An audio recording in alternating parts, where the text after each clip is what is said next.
There is no national conspiracy to buy elections and control America. But you don't need a formal conspiracy when interests converge. These people went to the same universities and fraternities. They're on the same boards of directors. They're in the same country clubs. They have like interests. They don't need to call a meeting. They know what's good for them, and they're getting it. And there used to be 7 oil companies. There are now 3. It will soon be 2. The things that matter in this country have been reduced in choice. There are 2 political parties. There are a handful of insurance companies. There are about 6 or 7 information things. But if you want a bagel, there are 23 flavors because you have the illusion. You have the illusion of choice. Right.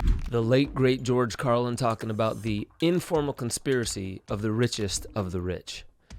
Here's a CBS meme.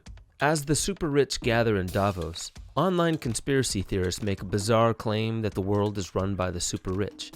Obviously, we know that it's the homeless people here that are running the show. I mean, it's the quiet ones you got to look out for, the ones who aren't getting enough nutrition and people have to step over them in the streets because they can barely move.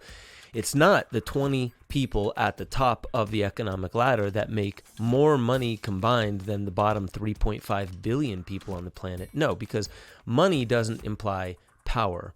Homelessness really does.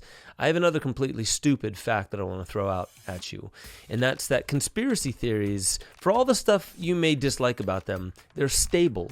They stick to the same story over a period of time. Unlike the Daily Mail and much of the other blindly followed news that you will see out there, such as eggs. I don't know if you heard about this one, but eggs decrease your risk for diabetes while simultaneously increasing your risk for diabetes.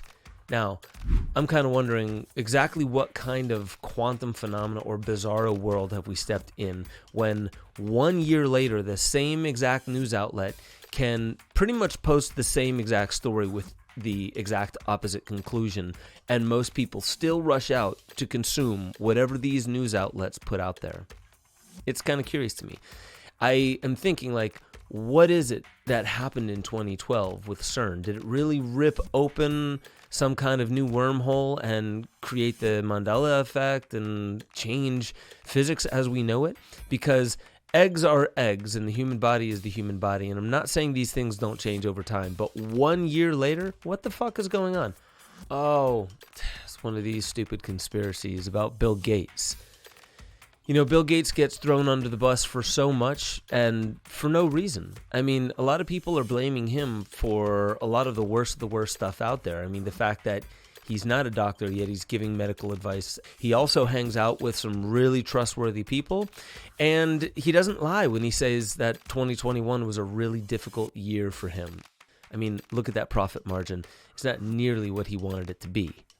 And just so you know, we're definitely not entering a technocratic era where everything you say is surveilled, that even in retrograde action, stuff that you posted online years ago could be brought back up for you to get in trouble for it now. I mean, it's not like Minority Report. That's basically arresting you now for things that you might do in the future. That's coming in a couple years. That's not the world that we live in right now. I mean, the world that we live in right now, it's pretty obvious.